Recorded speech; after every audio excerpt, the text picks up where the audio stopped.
Have you ever looked at the Grand Canyon and wondered how it really formed? The story we're often told involves millions of years of slow, gradual erosion. But what if the evidence points to something far more dramatic, a single, catastrophic event that reshaped our entire planet? Let's take a journey into the rocks themselves and uncover a story that challenges everything you thought you knew. We start with a fundamental difference between the rocks on the continents and the ocean floor. The ocean floor is mostly basalt, while continents are largely made of granite. When we see new basaltic lava flows, like those from recent volcanic eruptions, they contain isotopes. Standard dating methods, assuming today's slow decay rates, would label these rocks as billions of years old, even though we just saw them form. This tells us something crucial. Using present-day rates to measure a past catastrophe might be giving us a completely skewed picture. Let's head to the Grand Canyon. Dr. John Whitmore's research on the Coconino sandstone layer reveals something fascinating. Dolomite ooids. These are tiny grains that can only form as they roll around in water, with layers building up around them. This sandstone had to be formed in water, not as a vast desert. Now look deeper, at the tapeite sandstone near the bottom of the canyon. This exact same layer can be traced all the way from Arizona, up through Colorado Springs, into the Black Hills of South Dakota, and even to Greenland. This isn't a local deposit. It's a massive, continent-spanning layer. The conventional model says these layers were deposited one by one over hundreds of millions of years. But if that were true, how do we explain the massive folds we see in these rock layers? Think about how sandstone forms. Water deposits sand, and as the water evaporates, minerals cement the grains together, making it hard. Near the end of this proposed global flood, the entire Colorado Plateau was uplifted, creating these incredible folds. If the tapeite sandstone was already hundreds of millions of years old and brittle, it would have shattered and crumbled when it was bent. But it didn't. It folded smoothly, like a stack of soft clay. This suggests the layers were all still soft and water-saturated when the folding happened. The mainstream timeline places the sandstone deposit at 570 million years ago, and the uplift at 70 million years ago. That's a 500 million year gap. The only way to fold solid rock like that without it breaking is under immense heat and pressure, which would have transformed the sandstone into quartzite. But geologists confirm the rock is still sandstone. Its composition is unchanged. The evidence of soft sediment deformation is undeniable in places like the Carbon Creek Fold and the Monument Fold in the Kaibab Plateau. We see the same thing in the limestone of the Matkat Amoeba Fold and the mudstone of the Whitmore Helipad Fold. The rocks are screaming that they were bent while they were still soft. This catastrophic uplift created a massive dam, the East Kaibab Monocline, which trapped a huge body of water now called Hopi Lake. Eventually, this natural dam failed. The resulting mega-flood of water carved out the Grand Canyon in a very short amount of time. We can even see evidence of this draining lake, like a bathtub ring of tufa deposits near the breach point. This wasn't a tiny river carving a canyon over eons. This was a catastrophic drainage event. We see this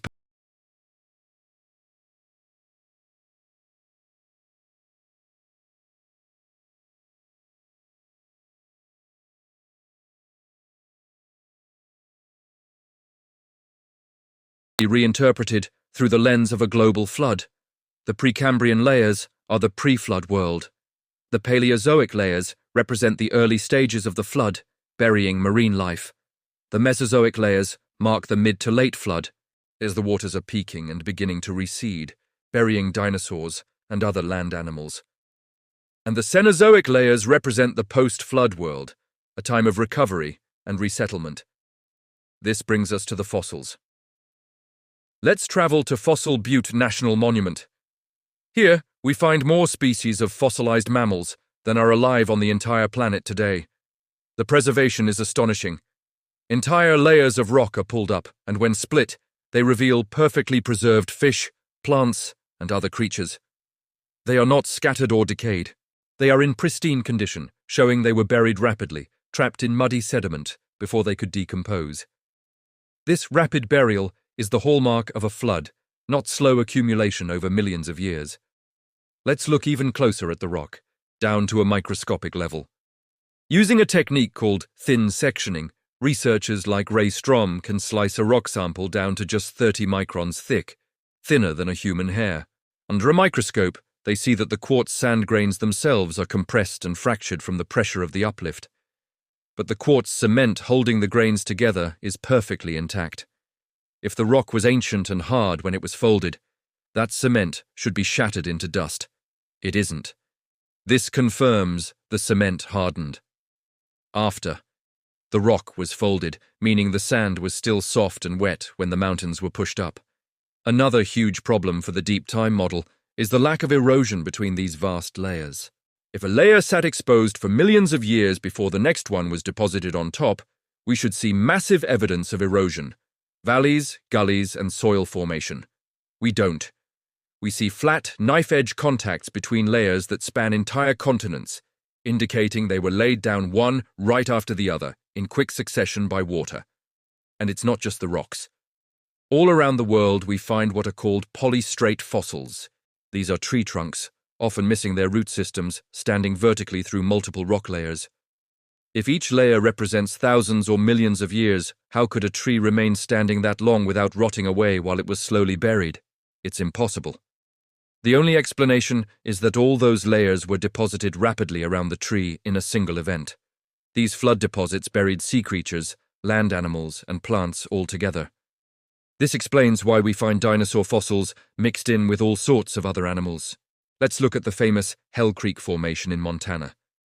Here we find T-Rex and Triceratops buried with crocodiles, turtles, lizards, sharks, frogs, salamanders, and even small mammals.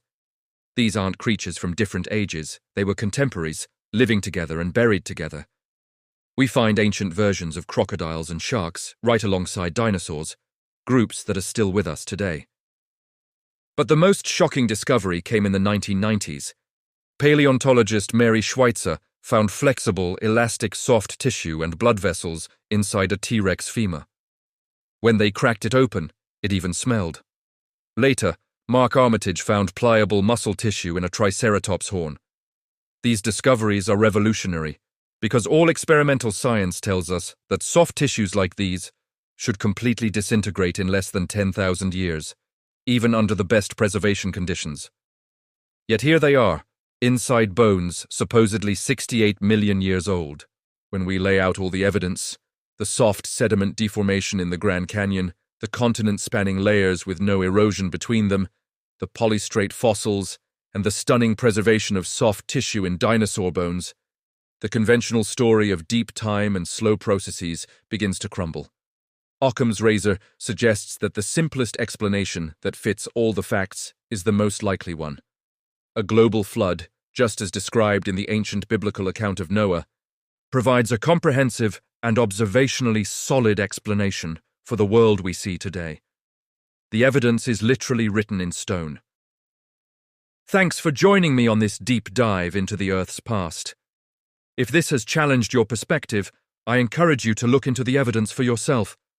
Don't forget to like, subscribe, and hit the notification bell for more content that questions the narrative. See you next time.